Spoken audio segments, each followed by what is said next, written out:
Salut, c'est Trado, je suis content de vous retrouver pour la mise à jour des zones d'accumulation rationnelle sur les cryptos majeurs. Je vous rappelle que ce format ne s'adresse pas aux traders, il s'adresse à ceux qui veulent accumuler petit à petit leurs cryptos préférés pour le long terme, pour ne pas dire pour des décennies.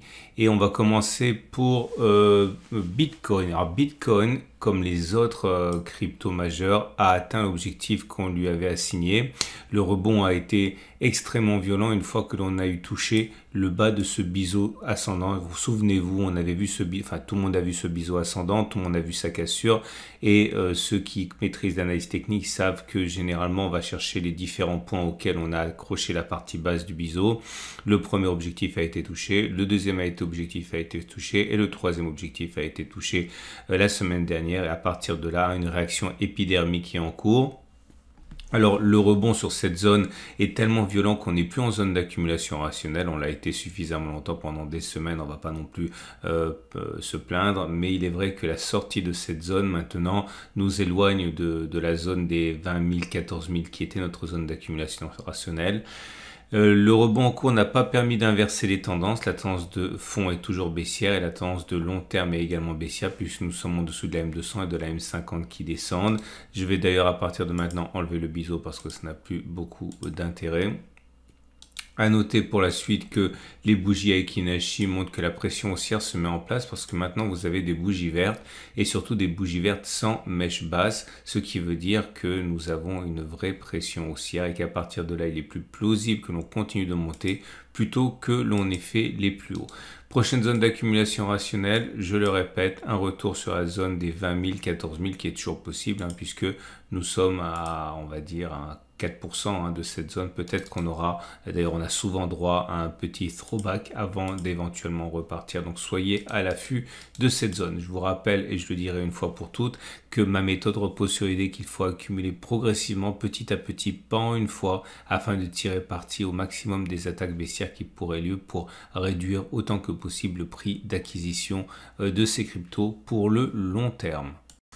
Et on passe à l'Ethereum. L'Ethereum qui également connaît un rebond, un sursaut impressionnant depuis le plus bas qui ont été atteints le 29 août. On en est à 24%. Autrement dit, Ethereum a pris un quart de sa valeur.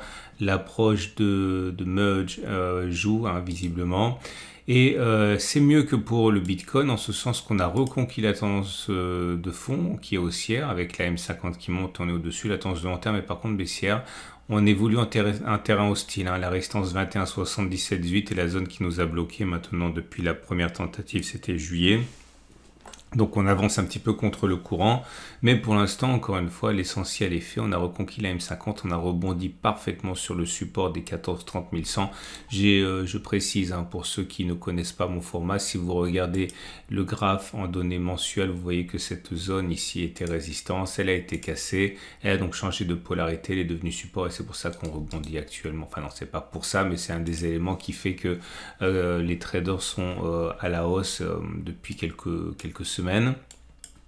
La bougie Aiki Nashi pour l'instant montre également une pression haussière évidente avec des bougies vertes sans mèche basse. C'est plutôt bon, il est plus probable que l'on aille vers le haut plutôt qu'on ait fait les plus hauts.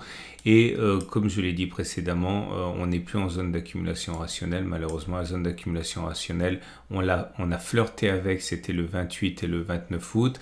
On a été dedans pendant de nombreuses semaines avant. Maintenant, je crains qu'il faille prendre son mal en patience. De toute manière, vous avez déjà accumulé précédemment. Et Binance Coin n'est pas en reste avec une progression en l'espace de 5 séances de 15%. On a cassé dans un premier temps la zone d'accumulation rationnelle intermédiaire des 285-274 vers le bas, mais on repasse au-dessus. Donc ceux qui ont acheté sur cette zone se retrouvent en situation plutôt favorable. Mais je l'ai dit et je le répète pour les nouveaux arrivants, toute cette zone rouge, aussi béante qu'elle puisse paraître, est une énorme zone d'accumulation rationnelle. J'ose à peine vous montrer sa profondeur tant c'est caricatural, mais on parle de 70%. Pourquoi? Tout simplement parce que si on a des données mensuelles, cela correspond à cette énorme zone qui a fait le travail de rejet depuis qu'elle a été créée, à savoir en 2021, mai 2021.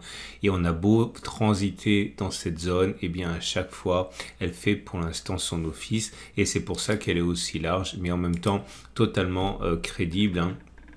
Ça veut simplement dire que nous sommes toujours en zone d'accumulation rationnelle et au cas où on s'enfoncerait à nouveau sur un accès de faiblesse, eh bien ce serait une opportunité pour renforcer dans cette stratégie d'accumulation rationnelle. Donc oui, à titre personnel, je considère que c'est une zone d'accumulation rationnelle, mais chaque fois que l'on redescendra, eh bien on sera d'autant plus dans une zone où l'achat sera envisageable.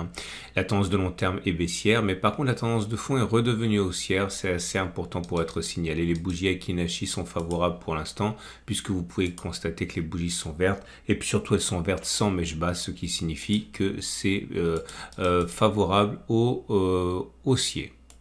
Et pour Ripple, c'est pareil, la progression est significative. En l'espace de 4 séances, on a reconquis 15%. Bon, c'est pas aussi fantastique que sur l'Ethereum ou sur Bitcoin, mais ça reste quand même assez intéressant. La zone bleue, qui était notre précédente zone d'accumulation rationnelle dans cette énorme zone d'accumulation rouge, a été cassée, mais on est repassé au-dessus, mettant les acheteurs en situation favorable. Néanmoins, et je le répète, cette zone d'accumulation rouge est tellement grande que nous sommes encore en zone d'accumulation rationnelle. Vous voyez bien que cette zone a parfaitement fonctionné malgré les nombreuses fois où les cours sont descendus dans cette zone des 0,4012. On est toujours en zone d'accumulation rationnelle là aussi et c'est la bonne nouvelle. La tendance de long terme par contre est toujours baissière, la tendance de fond est tout juste neutre et les bougies Akinhachi saluent la performance du moment avec des bougies vertes sans mèche basse, donc c'est là aussi haussier pour Ripple. Et on passe à Cardano. Cardano en tendance de long terme baissière et en tendance de fond neutre, puisque la M200 est toujours descendante, mais la tendance de la donnée par la M50 et on est au-dessus d'une M50 qui est plate. La bonne nouvelle, c'est qu'on rebondit efficacement sur le support intermédiaire des 0,48-0,39. La progression depuis les plus bas inscrits en août s'établit pour l'instant à 21-22%. Malheureusement, on n'est plus en zone d'accumulation rationnelle puisque nous sommes au-dessus du support intermédiaire des 0,48-0,39. Un retour dans cette zone pourra éventuellement faire l'objet d'achats pour ceux qui n'ont pas eu l'occasion d'acheter préalablement. C'est pendant les semaines où on était à l'intérieur. Mais en tout cas, les bougies Akinhachi montrent que ça ne doit pas être pour tout de suite apparemment puisque les bougies sont haussières et donc plus plausible que l'on continue de monter dans l'immédiat plutôt que l'on ait fait les plus. Et on termine avec Solana qui également se remet de ses émotions. On rebondit sur la zone 34-31 qui est notre zone d'accumulation rationnelle la plus proche. Tendance de fond baissière, tendance de long terme baissière. On n'est plus en zone d'accumulation rationnelle. La tendance donnée par les bougies Akinhachi montre que c'est favorable, c'est haussier. Néanmoins, c'est plus mou que pour les autres cryptos. Notamment, vous le voyez à la dernière bougie qui a une petite mèche basse. Autrement dit, c'est pas une bougie aussi haussière. Vous voyez derrière la bougie rouge du moment. En tout cas, pour l'instant, la tendance de long terme est baissière, la tendance de fond est baissière. On n'est plus sur zone d'accumulation rationnelle, mais on risque de retourner sur les 34-31 vu la faiblesse en cours. Voilà ce qu'on pouvait dire pour ces grandes cryptos majeures. Je vous rappelle que si vous avez aimé ce format qui vous a été d'une certaine utilité, eh bien vous pouvez 1. Liker, ça fait toujours plaisir. 2. Vous abonner au format, c'est mis à jour toutes les semaines, comme ça vous êtes sûr de ne pas louper la mise à jour.